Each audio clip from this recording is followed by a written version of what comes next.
Olá pessoal, sejam muito bem-vindos a mais um vídeo do Universidade da Química e nesse vídeo nós vamos dar continuidade à nossa série sobre os comentários do Dr. Stone e vamos falar nesse vídeo sobre os episódios 5 e 6. Eu resolvi juntar esses dois episódios porque as referências de ciência são pequenas, então a gente consegue fazer um único vídeo.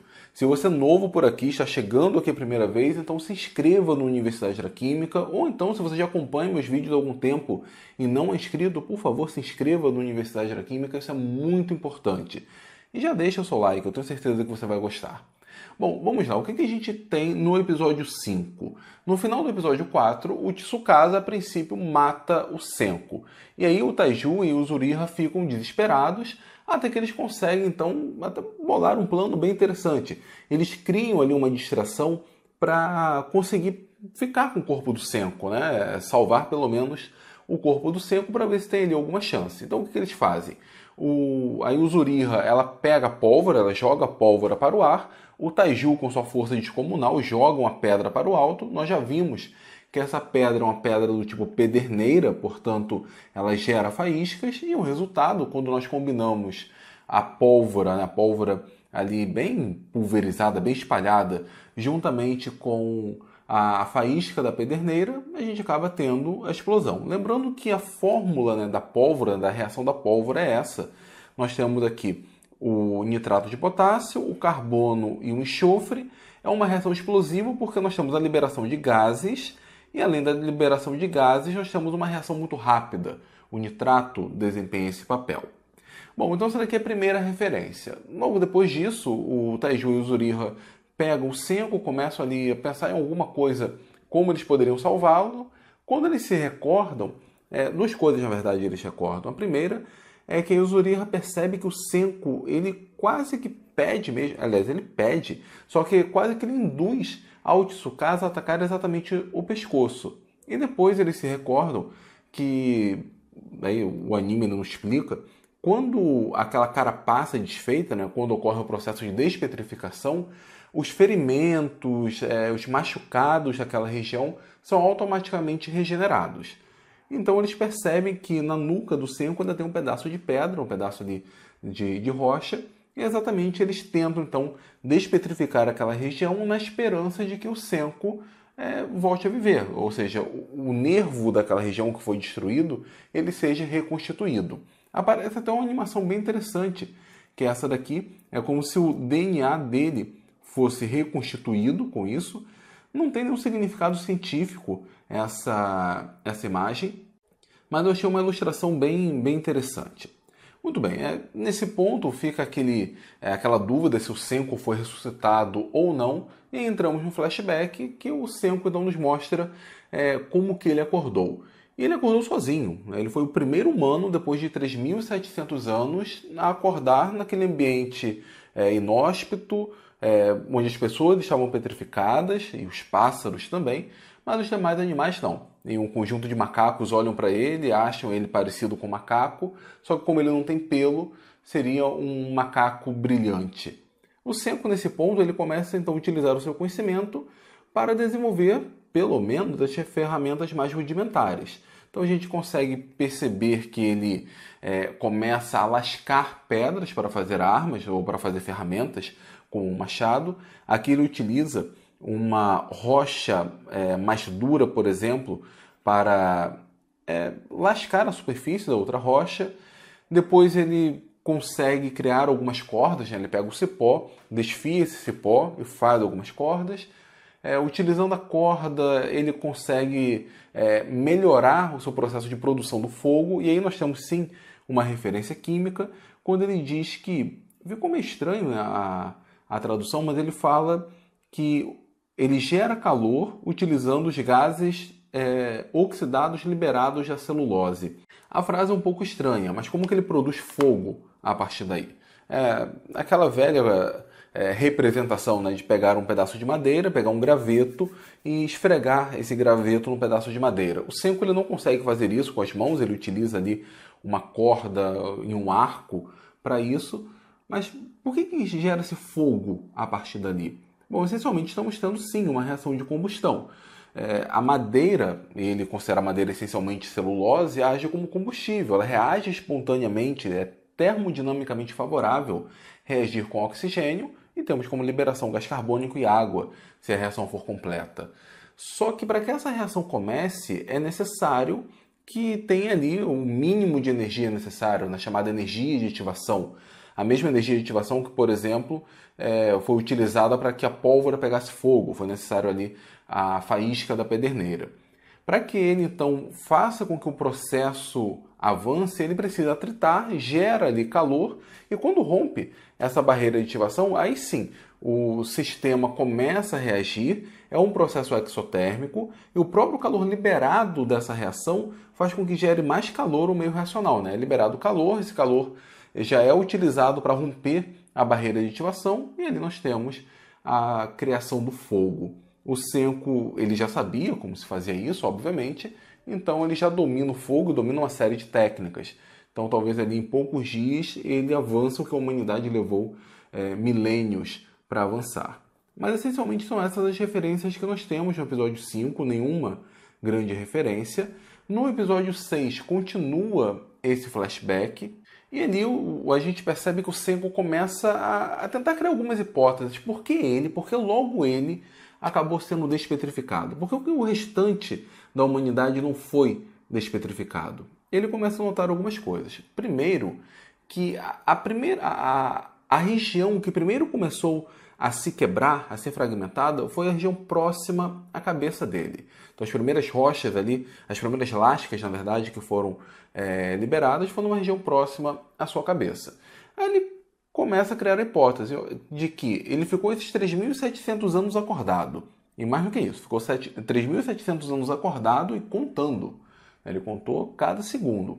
Isso significa que o cérebro dele continuou trabalhando. E para que o nosso cérebro trabalhe, né, para que o nosso corpo trabalhe, é necessário energia. Ele fala que para o cérebro trabalhar, precisa ali de, em média, 400 quilocalorias por dia. Isso significa que ele gastou uma quantidade muito grande de energia durante esses 3.700 anos. E ele não estava se alimentando. De onde que veio essa energia? Ele faz até a conta. Ele fala que foram gastos aproximadamente 2 terajoules. Como que ele fez essa conta?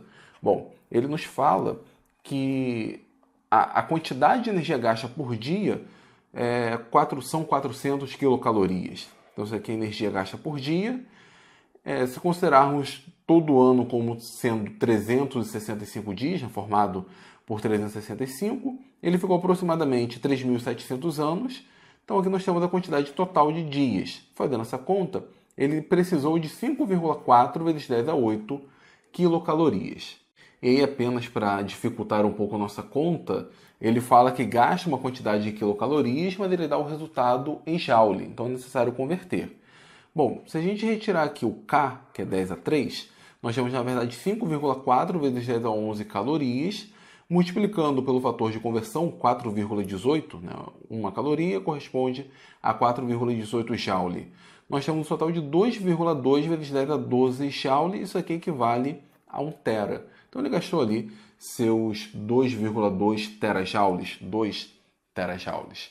E de onde que veio essa energia? É aí que o Senko ele acaba invocando o conhecimento do velho Einstein, e nós vemos como que ele coloca, né, como que ele escreve esse E igual a mc ao quadrado no seu jaleco. Ele faz isso com sangue, de uma maneira muito parecida como o Naruto faz as invocações. Na prática é o seguinte, se ele gastou tudo isso de energia, a única fonte de energia que poderia ter seria a transformação da própria massa. A massa, no caso, dessa rocha, né? Desse processo de petrificação. Essencialmente, pelo que eu entendi, ele meio que está, ao longo desse tempo, transformando essa carapaça em energia. De alguma forma ele absorve essa energia.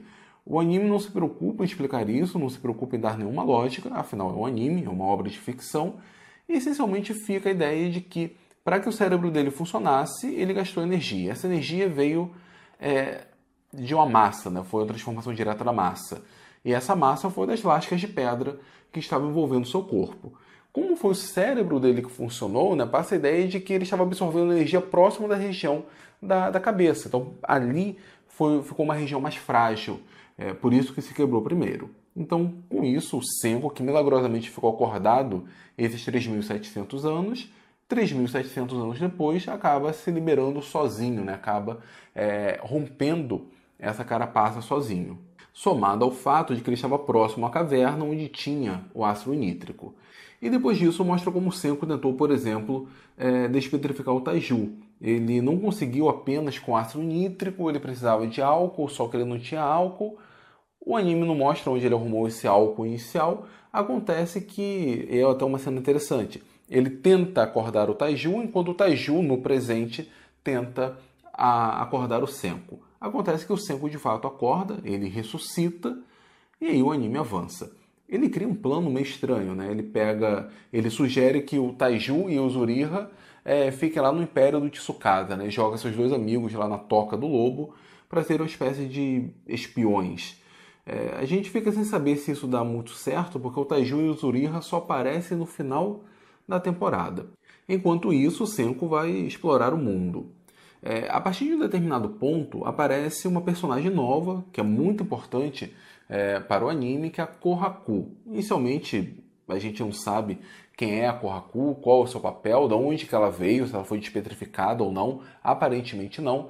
Depois isso acaba sendo explicado, mas ela, apesar de ser extremamente habilidosa, ela acaba tentando entrar em um embate contra o Tsukasa, mas ele não dá certo, né? O Tsukasa é apelão pra caramba. Ela não consegue, o Tsukasa rompe uma árvore e essa árvore cai em cima dela. Bom, o Senko acaba encontrando e tenta ajudá-la. E é nesse ponto que eu considero a primeira grande referência escolar acadêmica, de Dr. Stone. É a primeira grande referência que eu acho que a gente pode utilizar diretamente em sala de aula. É uma referência na área de física. O Senko, um nerd franzino lá dos seus 60 quilos, ele de alguma forma ele tenta salvar a Kohaku. Ele usa o seu conhecimento para levantar uma árvore com um tronco ali de aproximadamente 1 tonelada. E para isso ele utiliza o que em física é chamado de multiplicadores de força, né, o processo envolvendo polias. E agora vamos entrar numa aula de física à la Dr. Stone. Vamos lá. Bom, ele monta esse sistema aqui de polias e ele diz que aquele tronco de árvore tem aproximadamente 1 tonelada. Só que ele não precisa levantar todo o tronco de árvore. Ele precisa levantar apenas a lateral, que ele considera ali que deve ter algo em torno de 500 quilogramas. Bom, e o que ele faz? Ele amarra, utilizando a corda, né, que ele já tinha feito, a uma polia. Essa polia está associada a uma corda, né, onde uma das pontas da corda está presa no tronco superior da árvore e a outra está presa numa outra polia, cuja outra corda, uma ponta está presa, está fixa, e a outra está presa em uma outra polia e se repete. No total, nós temos aqui 3 polias e o Senko, na verdade, ele puxa essa corda aqui. Na prática, o que nós queremos saber aqui é o seguinte: qual é a força que deve ser aplicada aqui, neste sentido, para que o Senko seja capaz, por exemplo, de levantar esses 500 kg de madeira, né? A lateral da árvore? Bom, vamos fazer aqui uma conta. Se ele tem que levantar 500 kg, se nós considerarmos que força é igual a massa vezes a aceleração, nesse caso, a aceleração da gravidade, e se nós aproximarmos isso aqui como sendo 10, a força que ele tem que aplicar, na verdade, seria 500 vezes 10 igual a 5.000 newtons. Então, a força exercida pelo tronco da árvore seria de 5.000 newtons para baixo. Ele tem que fazer, né, tem que aplicar uma força capaz de superar esses 5.000 newtons. Ele, obviamente, não iria conseguir fazer isso sozinho, mas utilizando os chamados multiplicadores de força, ele consegue. Como assim? Bom, imagine que aqui, né, nós temos 5.000 newtons para baixo. Em um sistema em equilíbrio, ou seja, paradinho, significa que existe aqui uma outra força no sentido oposto também de 5.000 newtons. Então aqui nós temos 5.000 newtons para cima. Só que essa força aqui ela está dividida. Como nós temos aqui 2 pontas da corda, é como se metade ficasse sobre essa ponta da corda, portanto 2.500 newtons, e sobre essa ponta aqui, 2.500 newtons. Então nós temos 2.500 newtons aqui para baixo. Como o sistema está em equilíbrio, temos aqui contrabalançando 2.500 para cima. Só que, de novo, a força aqui está dividida. Então fica 1.250 newtons desse lado e 1.250 newtons desse lado. Aqui nós temos 1.250 para baixo, 1.250 para cima. Não sei se vocês conseguem ver, mas aqui nós temos a ponta de uma corda e aqui a ponta da outra corda. Isso significa que também está dividido. Nós temos de um lado 625 newtons, a metade, e aqui 625 newtons. Isso significa que a força a ser exercida aqui no sentido oposto, para baixo, tem que ser maior do que 625 newtons. Se for maior do que 625 newtons, ele consegue puxar essa corda e, devido a essa divisão de forças, ele conseguiria levantar, então, o tronco da árvore. Bom, o próprio Senko fala que ele pesa algo em torno de 60 kg. Se nós multiplicarmos isso aqui por 10, a força que ele exerceria para baixo seria algo em torno de 600 newtons. Não é exatamente 625, mas é algo bem próximo. Ele está ali na faixa, está ali no limite, mas muito provavelmente ele iria conseguir. Até porque, quando eu gravei esse vídeo a primeira vez, chamaram a atenção que ele tinha aqui alguns pezinhos no bolso que ajudariam a aumentar a sua massa. De qualquer forma, isso daqui está longe de ser a realidade, mas sim, essa técnica ela tem embasamento físico, ela de fato existe e seria capaz de fazer com que o franzino Senko levantasse o tronco dessa árvore. A questão é a corda ter resistências, polias ter resistências, mas isso daqui é diretamente uma aplicação de um conceito aprendido em física, conceito que talvez o aluno não aprenda em sala de aula, tenha dificuldades, mas que, quando trabalhado junto, por exemplo, com essa cena do Dr. Stone, seria uma forma bem interessante de mostrar uma aplicação, mesmo dentro de uma ficção, mas uma aplicação do conceito dos multiplicadores de força. Bom, pessoal, era isso que eu queria falar com vocês. Como eu disse, esse episódio 5 e esse episódio 6 tiveram poucas diferenças de química, mas essa última do episódio 6, para mim, foi fantástica. Então, você, aluno de ensino médio, indique esse vídeo para o seu professor de física. Vai que ele não utiliza essa cena quando ele ensinar a parte de polias, a parte de multiplicadores de força. Bom, se vocês gostaram desse vídeo, por favor, deem o seu like, se inscreva no Universidade da Química. O canal chegou agora aos 65 mil inscritos. Ajude o canal a chegar aos 70 mil inscritos. Eu conto muito com o apoio de vocês. Compartilhe esse vídeo, isso é muito importante. Não vai te gastar tempo. E, principalmente, deixe o seu comentário sobre o que vocês acharam desse episódio. O seu comentário é muito importante para a Universidade da Química. Tá certo, pessoal? Muito obrigado e até o próximo vídeo.